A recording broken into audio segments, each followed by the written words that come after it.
Ne demedim ki ben.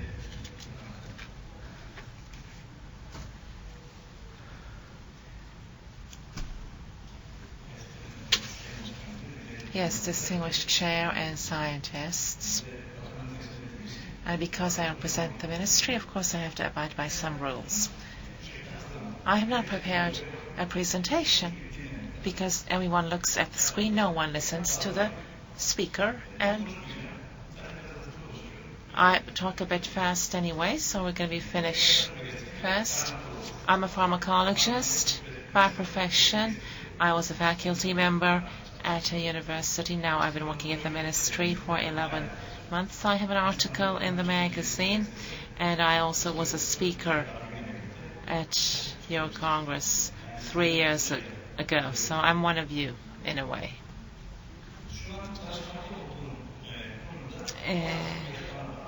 Some departments report to me now.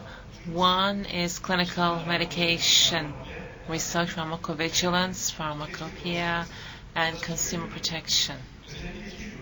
Particularly two branches, the clinical research branch and protection of the consumer branch, have to do with what I'm going to tell. Clinical research department. The importance is when you're going to be conducting a trial, they come to you and they tell you, let's work on this together. You say, what's the topic?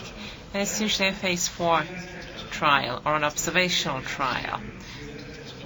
Observational trial, please Google it and enter our webpage. We have guidelines for this. This is not a known subject.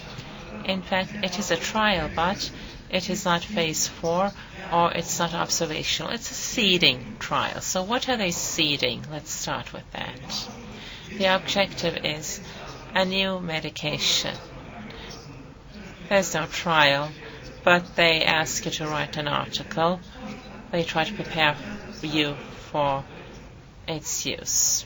They try to get you to write about their drug so they can sell it. So, what can we do here? Here there are two things to do, one of which is, as you know, we have our new regulations. It's about clinical research. It had been waiting for 8 years. Based on these regulations, we are restructuring our ethical committees. The current ones will be liquidated by end of June, and new ones, according to EU regulations, will be set up. So we have courses for these, and the distinguished organizer of this Congress, our Professor Mr. Bey, has come to our course, has honored our course, and observed it. Especially observational trials, phase 4 and seeding trials are being focused upon. Once the ethical committees are formed, this time we will directly be holding courses for them. How they can understand whether or not a trial is seeding, this is what we're going to be informing them about. So we are going to be trying to prevent such activities on the parts of the companies. What else can we do? There's the issue of gifts, presents for physicians. Congress symposium invitations. In fact, some of them, they are taken abroad.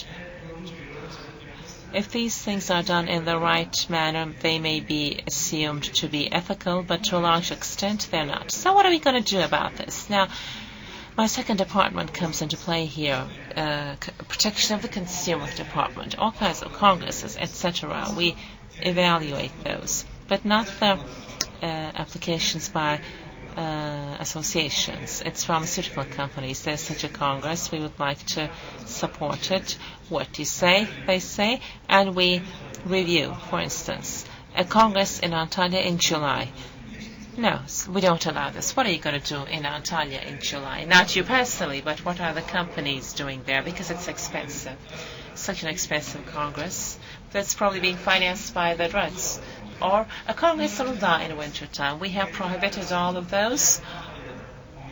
You cannot have congresses in Antalya in the summertime. That's for pharmaceuticals. Or, for instance, you cannot go to Uludağ in the winter time. These are not enough, of course. We have rewritten our regulations, and we're going to be issuing it. It has to do with the promotion of medical drugs. There are many, many articles with which we're going to try to solve this issue. What can this be? Before we started the meeting, I just walked around all of the companies. I'm authorized to audit them. So I just looked around. I didn't do anything. I'm waiting for the regulations to be issued, and we're going to be doing the necessary things once they are issued. Let me give you a small example. 3 people are employed in our department. One is a physician, one is a pharmacist, the other one is a clerk. Now, with these 3 people, which congresses can I send them to? So we're going to be restructuring this department. We're going to be employing upper-level people and training them. So we have to set up an organization, Turkish Drug and Medical Device Institute. Then we'll be able to employ the relevant people. When a congress is going to be organized, as pharmaceutical companies are involved, we are going to say one person from Ministry of Health from our department will be sponsored by them to attend that congress. He will come, he will sit, bring me the documents, who's attending, for what purpose, is the physician's wife and children here? Do you have things like social activities? For instance, they organize a congress in Antakya. They take people to Damascus, and drugs end up sponsoring all of that. So all of these will be audited, but first the regulations, then the team, the training of the team, and then the inspection, the auditing by us. The aim here is not to prevent the fulfillment of your needs, but while they're trying to please you, they are taxing the government for it. So I'm sure all of my colleagues will be behaving in a very honorable manner to prevent that from happening. But from this, one last thing I'm going to say, physician-pharmacist collaboration. This may have an effect on the prescribing tendencies you see on the news. The physician and the pharmacist have reached an agreement. The physician is constantly prescribing the same medication. So I don't want to take up any more of your time. I think